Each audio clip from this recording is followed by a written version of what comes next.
Good morning, everyone. I'm Garrett Womble, and welcome to today's webinar session. Our presenter today is Brian Tanner, who, along with David Hamilton and Stuart Rahm, lead PRAXIS3's higher education studio.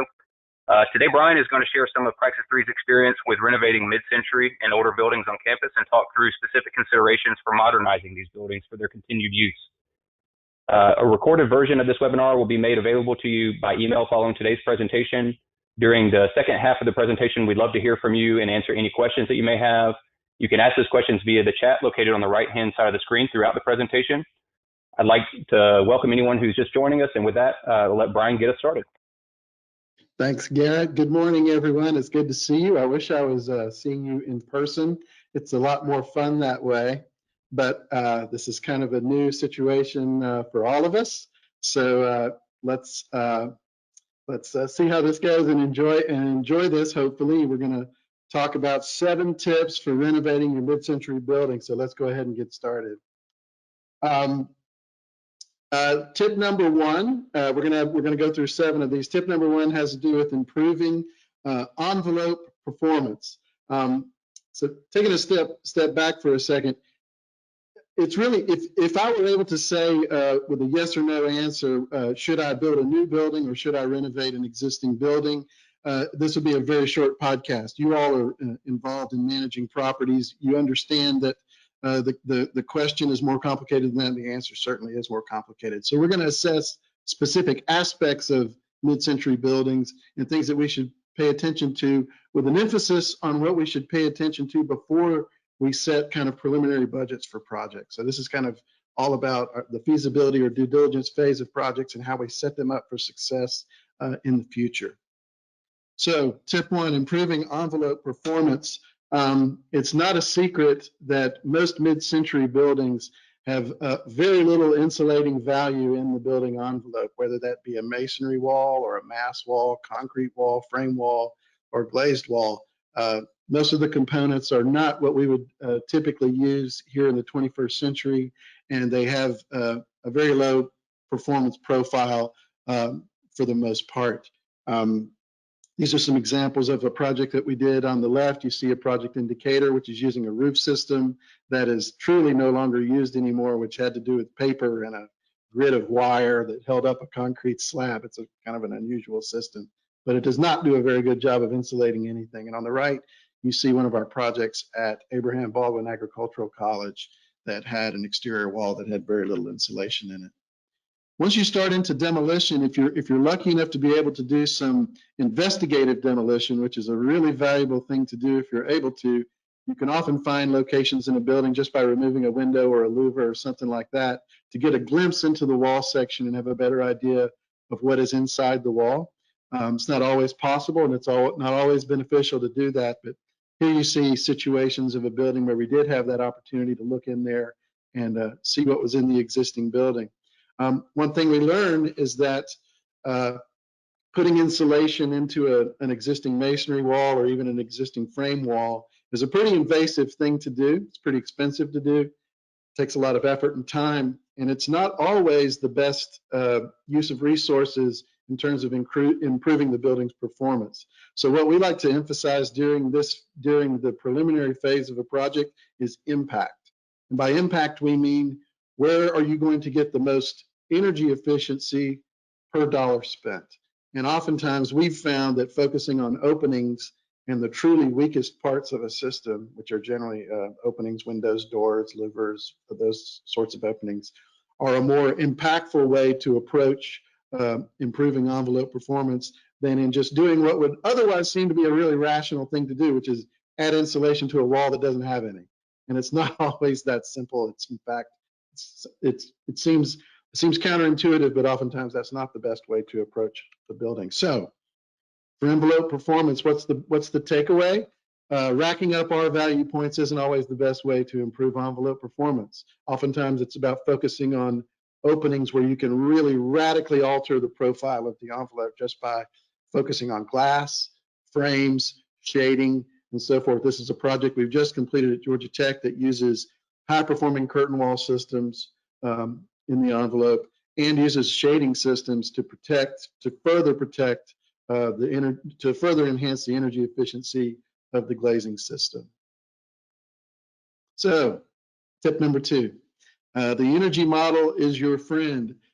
It's tempting in a renovation scenario to think, at least it was for me, to think that an energy model isn't necessary because there are fewer variables to play around with. You're going to have maybe an existing structure, a large part of existing skin, a lot of existing components that you really don't have the luxury to change all that much if you're doing a renovation, particularly a renovation that is emphasizing interior improvements.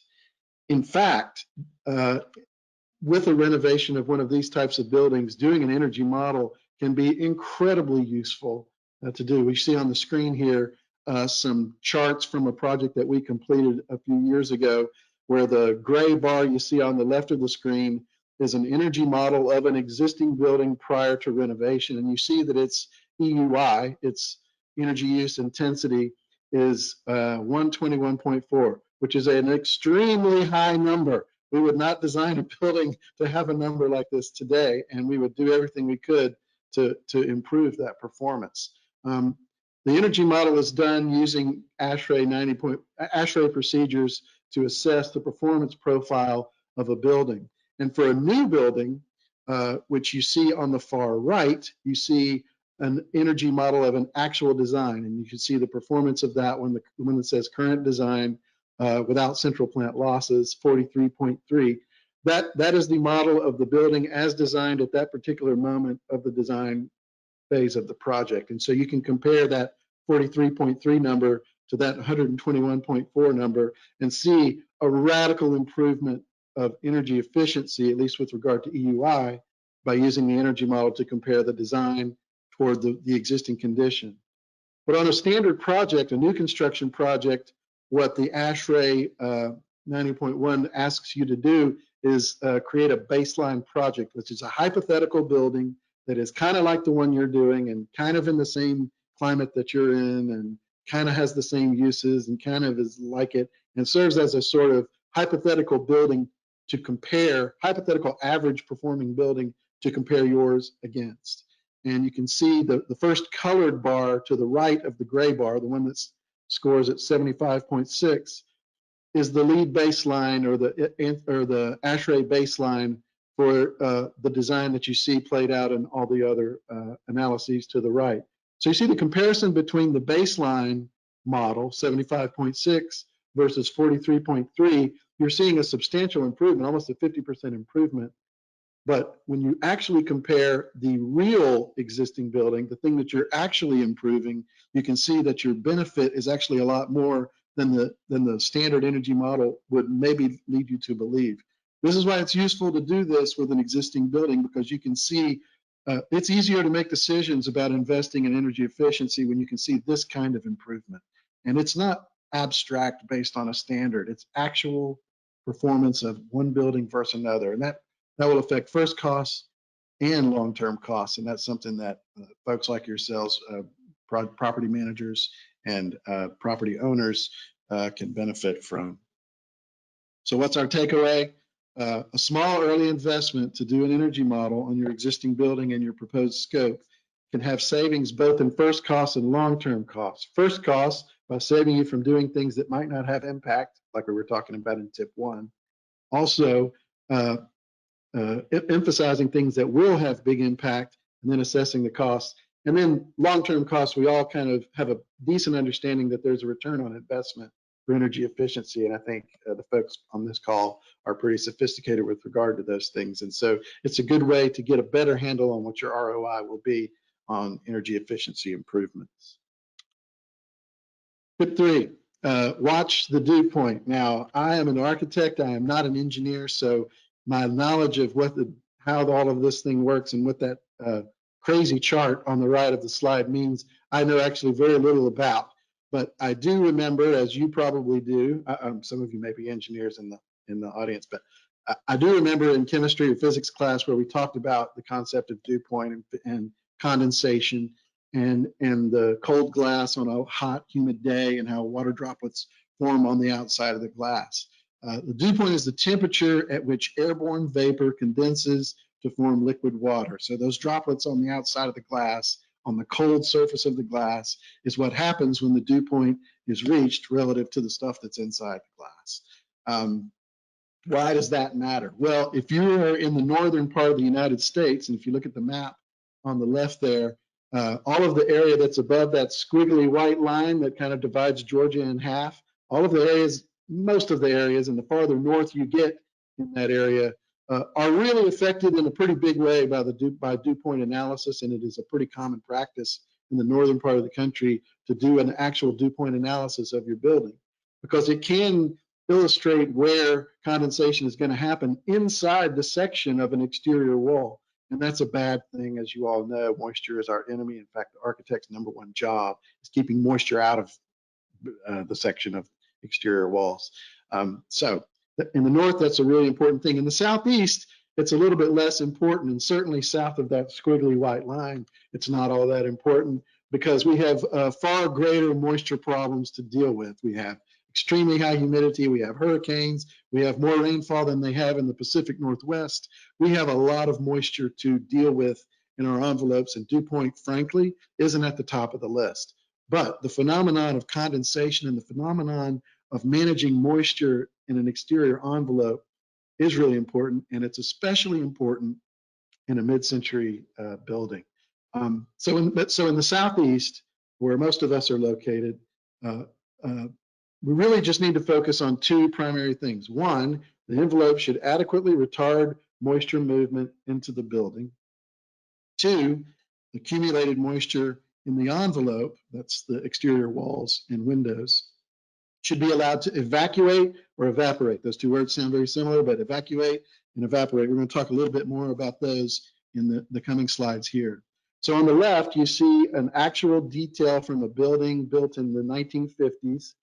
This is a building in Atlanta. And there is zero moisture barrier applied to the exterior walls in this system. All of those materials act like moisture barriers to some extent, but there's no actual barrier that's designed to prevent water infiltration. So we say these buildings are drafty. Air and vapor are actually transitioning back and forth through those walls, believe it or not, all the time. And so those buildings are very porous. There is some flashing that you see at the floor level. That is the membrane waterproofing, but that is really the only membrane, and it's not continuous across the envelope. Contrast that to the drawing on the right, which is a current kind of 21st century approach to an exterior wall, where you do have a fluid applied membrane, a barrier to prevent moisture and to stop the flow of things back and forth through the wall. And why is that important? If you look at the dashed blue lines on the left, you're seeing the ways that air and vapor can move kind of seamlessly through the envelope of the 1950s building. On the right, you see that the air and vapor will hit the weather barrier in a new building and will then be stopped and directed downward, where it will be evacuated from the envelope in the same way that the through-wall flashing, shown in red in the 1950s detail, performs. So both of those would have that sort of thing. And just in the new building, you've also got the weather barrier that sort of directs water to that. So the left-hand side is using evaporation. The wall is so porous that you're kind of not as worried about stuff getting trapped in there, because things are kind of evaporating out of that wall in all directions. And you have more equivalence of conditions between inside and out, because it's such a porous envelope. Whereas on the right, there's a big difference between inside and outside, and you really need to stop things at a certain place and evacuate them, because they're not simply going to evaporate. Now, the biggest problem we have when we renovate an existing building is that sometimes you end up with a weather barrier that's just a piece of plywood or something like that we may not recognize as one, but is acting like one in a wall section. And then when we, with good intentions, will apply a new weather barrier outside of that, we create a duplication of vapor barriers or vapor retarding layers. And that's a very bad thing, because what that does is literally trap moisture inside the wall. And you guys all know what kind of bad things happen when all of that occurs. So what is our takeaway? In the Southeast, the dew point analysis in the way that we would talk about it in the North isn't necessarily needed, but we do need to understand how moisture works and make sure that our moisture barriers are located in these renovated walls properly, so that we're able to evacuate moisture out of the wall because we're no longer going to be able to rely on it evaporating out of the wall. That's really the takeaway. Tip number 4, single pane versus insulating glass. This is a thing that we're all pretty used to dealing with, and what maybe one of the first things that comes to mind when we think about renovating a mid-century building. Oftentimes, it's often the case that the glazing system in one of these mid-century buildings is one of the key kind of architectural design aspects of the building. If your building is of historic importance, it is very likely that the glazing system is a contributing, a character defining element and a really important thing that has to be treated very delicately. So most of those glazing systems will be single pane. They will not have insulating glass. So how do we approach situations like this? In the slide you're seeing on the left, a very sort of typical type of aluminum awning window, operable window that has single panes of glass direct glazed into the frame. This building is in Decatur, Georgia, and it's a renovation of a 1950s era building that we did there. On the right, you see a sample of an insulating glass unit, and the sample is better to look at than the picture of a window because you can see the thickness of the thing shows that it's actually 2 layers of glass with an airspace in between, and that's what creates the insulating value. And there are lots of different ways to treat those glazings. That's a whole other webcast to talk about insulating glass. Maybe someday we'll get around to that. But these are the challenge we're trying to do is to take the glass on the right and insert it into the frame on the left somehow. And that's often a pretty tricky thing to do. So we're going to look at 3 kind of case studies of how this can be done for the type of window that we're looking at here, which is, again, an aluminum frame with single glazed. The first option is to really create a second new window inside the existing window. And this is, in effect, an interior storm window, and some manufacturers even call them interior storm windows. It works the same way that a storm window on an old house would work, where you're basically just duplicating the glass of a window to create some airspace in between 2 panes of glass, which creates some insulating value. It works. It's not quite as efficient usually as a manufactured insulating glass unit, but it is quite effective at reducing, at improving the energy performance of the opening. The benefits it has is that it's low cost. It's not invasive. You don't have to disrupt the waterproofing or the attachment of the frame around the opening to install this. And you, from a historical standpoint, you're leaving the maximum amount of historic material in place, including the single pane glass, which sometimes is a historical element in and of itself. So this would be the most historical sensitive approach. It's also probably the most cost-effective approach. The downsides to it is that its performance profile usually isn't quite as good as some other ways of going about it, and it does require some amount of maintenance that's actually not all that difficult to do. The second approach we're going to look at is direct glazing insulating units into an existing frame that was previously a single pane glass. Now, to do this, there's a go, no go decision that has to be undertaken if you're going to do this, and that is that we know that insulating glass has a thickness that is thicker than any piece of single pane glass. So if the frame is not thick enough to receive an insulating glass unit, then you're not going to be able to do this. It's just really that simple. But if you are, you can do this leaving the frame in place, taking the glazing out, and completely reglazing new fabricated panels into that frame. Benefits are, this is another historically pretty sensitive thing to do. You're leaving the frame alone, you're leaving the finish alone, you're not disrupting the way that it ties into the building, and you're not disrupting any of the waterproofing around it's not an invasive procedure. The downside of this, it's a little more expensive than the option we just looked at. And then the second downside is that oftentimes this just won't work because you don't have enough depth in the frame to receive the new piece of glass. It's also more difficult to glaze a window in place like this, as any of you that have tried to replace a pane of glass out on a ladder in your yard can attest to. A third way of doing this is to remove the window altogether, send it to a shop, have the frame refurbished in shop conditions, and reglaze it in the shop with insulating glass, and then bring it back to the site and install it pretty much the way you would a brand new window. The benefits for this are high performance, and you're getting a lot of control over the quality of the frame and the installation because it's being done in the factory setting or in the manufacturer's shop.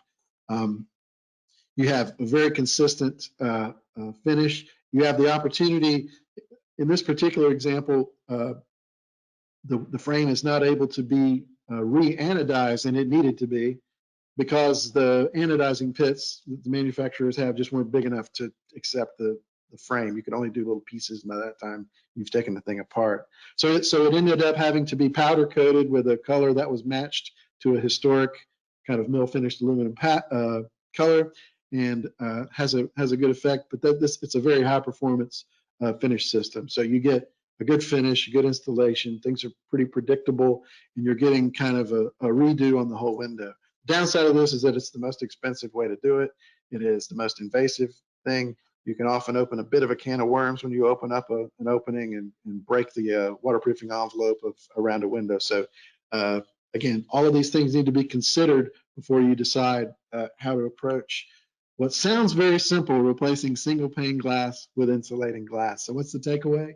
Use your performance metrics, your energy model, and your practical tests that we just kind of looked at in those three examples, and then look at your cost models and how much those things are going to cost, both first cost and ROI, to establish, again, that word impact, the most impactful approach. This is a photograph of the building that we did window improvements on in Decatur, and we did the third option for this one because they really wanted to improve the longevity of those frames and kind of get a uniform finish on all of that. They look very nice. Tip 5, not your grandfather's building, or is it? It does seem really unfair to have to take a building that's 50 or 60 years old and have to apply building codes to it that were published in 2018, but sometimes that is in fact what we are required to do. It seems onerous, it seems counterintuitive, but it is sometimes we do have to treat older buildings as if they're new buildings, at least in certain ways. And to kind of around that concept, the AEC profession has developed a bunch of rules of thumb that we've all followed for decades, I'm sure, about how to approach an existing building with regard to upgrades and new codes. And some of those rules of thumb are actually partly true, but they're typically only partly true. There's no easy answer for any of this, and it's actually a very nuanced set of circumstances that has to be navigated to decide whether or not your building gets treated like a new building in the eyes of the code or an existing building. So let's look at a couple of the more prevalent rules of thumb and just kind of talk them over. The first one we're all familiar with, the 50% rule. This states that if you are spending on your renovation more than 50% of what the building was worth before you started, then you will have to make everything comply to the new codes, and that is not true. You will have to make some things comply with new codes. It may be the case that you have to make everything comply with the new codes, or it may be the case that only the new work that you're doing has to comply with new codes, and some of the existing work that you're not touching doesn't. Or it may be that parts of your building have to comply, or parts don't. Or it may be that the part that you're improving has some kind of backdoor impact on a part of the building that you're not touching, but because you're upgrading a system is now kind of brought into the fray with regard to doing these code improvements. The point of it is the 50% rule does have meaning, and that is a thing that we need to be assessing as we're getting ready to do projects, but it's not as simple as saying if I'm spending more than 50.1% of the value of the project, I have to upgrade everything. It's not quite that simple. The second rule of thumb is that we should use the existing building code. The ICC has a wonderful existing building code that goes into great detail about how to approach a building that is existing and improve its life safety with the recognition that it's an existing building, which is really great, except if your project is in the state of Georgia, we don't use the existing building code at all, so it doesn't matter. we use Chapter 34 of the IBC and some other regulations, and actually the International Fire Code is used by the fire marshal, which often will supersede anything. It's a lot of chapter and verse we could get into about this that is probably not a good expenditure of time here. The point is that the existing building code may or may not apply in your jurisdiction. I know that in North Carolina, I think it does apply. There are states in which you can use the existing building code to assess your buildings, but here in Georgia, that's not the case. We have to go through the IBC. The third issue, existing conditions are grandfathered. We use the term grandfathering all the time, and it applies to things that were done prior to the existence of a code. It is existing conditions may or may not be grandfathered based on the 50% rule, but also based on some of the things we were talking about before. If you're not touching an area, it's likely that you don't have to improve the area. If it doesn't have to do with life safety, it's likely you may not have to improve it. If it does have to do with life safety, but you're not renovating the area, but it's an exit that is part of the new building's egress system, you may have to improve it. All of these things are very nuanced, and an architect can help you understand how to navigate the scope of your project with regard to building codes in your existing building. Generally, these days, the IBC is looking at buildings. One of those nuances that it's trying to assess the building on a system-by-system basis. And this may mean something like if your improvements have to do primarily with improving HVAC systems but are not touching the structure, then you may not have to upgrade the structure, but you would have to upgrade the HVAC system. But this isn't always the case. And again, you really need a design professional to help you assess your existing situation and how it will be seen in the eyes of the code in your particular jurisdiction.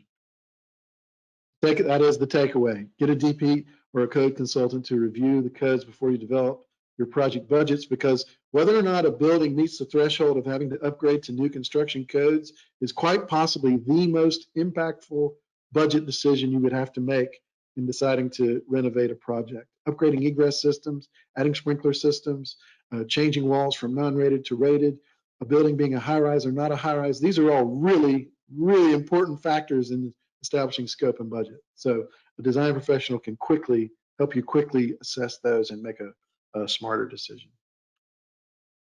Tip number 6, seismic design and lateral bracings. This is related to what we were just talking about.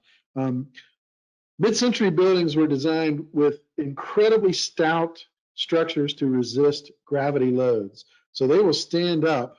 Perhaps most of those structures are more stout even than buildings we're building today from a gravity situation in terms of just standing up.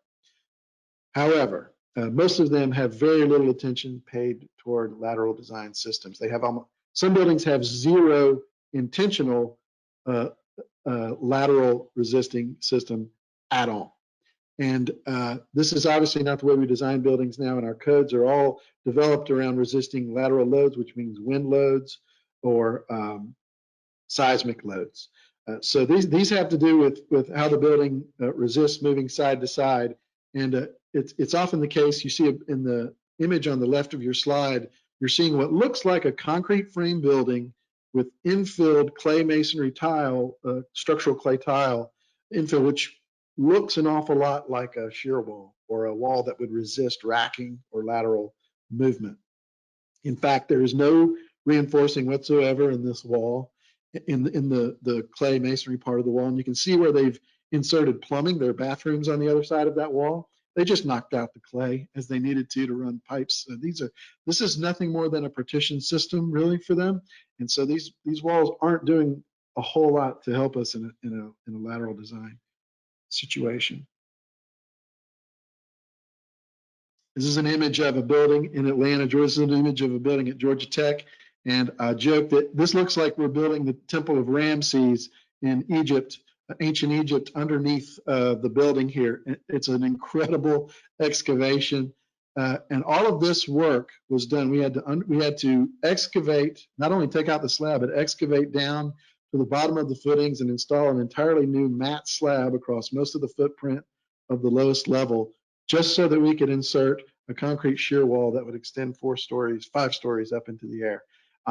It's an incredibly invasive process. It's engineering intensive, construction intensive, it's costly, it's difficult, and it's a thing that had to be done because this building is one of those that had no lateral resisting system. Fortunately, this client understood that from the beginning and really had a good anticipation of the kinds of improvements that they were going to have to make as the project went forward. It's also worth pointing out that if you're assessing a building that's a concrete structure built in, say, the 50s or 60s or even 70s, those concrete structures were built very differently than the way we do them today. And oftentimes the rebar for concrete structures was kind of a design build, kind of off-the-shelf product, such that the engineer for the building may not have actually known very much about the specs of the reinforcement that was going to be used. It was provided by the manufacturers at that time. So there's less certainty based on archival data most of the time in terms of what the existing structure consists of. And any of you that have worked with structural engineers know structural engineers do not like uncertainty, and they will take you through the ringer trying to approach a building that has a lot of uncertainty. So a concrete building can be difficult to assess. It's also the case that concrete is harder to modify than a steel building. For steel, you can take some additional steel, weld it, tack it, bolt it to the frame to increase lateral stability relatively easily. But with concrete, it's far more difficult to get to a connection that's really useful from a lateral resisting standpoint. Sometimes you have to do stuff like you see in the image here for a concrete building. So what's our takeaway? It's simple. Engage a structural engineer before you start developing your budget to review the codes especially with regard to lateral and seismic requirements before you develop your budget. Because again, this is a major scope impact, which is a major cost impact, and can really impact how much program you're able to build if you have to spend a lot of money on things you'll never see, such as mat foundations and shear walls. Okay, we're almost to the end now. Tip number 7. Managing life safety requirements. This is also related to the two that we just talked about, but slightly different. Today's building codes are really oriented around life safety and egress. So the concept is you want to get people safely out of a building that is on fire or undergoing some other kind of trauma before anybody gets hurt. In the past, the codes and approaches to life safety had more to do with preventing a building from burning down or preventing a fire from going from one place to another. It's all about fireproofing. And today we think much more about protecting people. And it sounds like a subtle difference or a difference without a distinction, but it actually leads to very different solutions in how we approach design of buildings. And so we really need to understand if our building is going to be required to meet new construction codes, how can we modify the existing construction in order to meet that? There are some things that are pretty easy to do.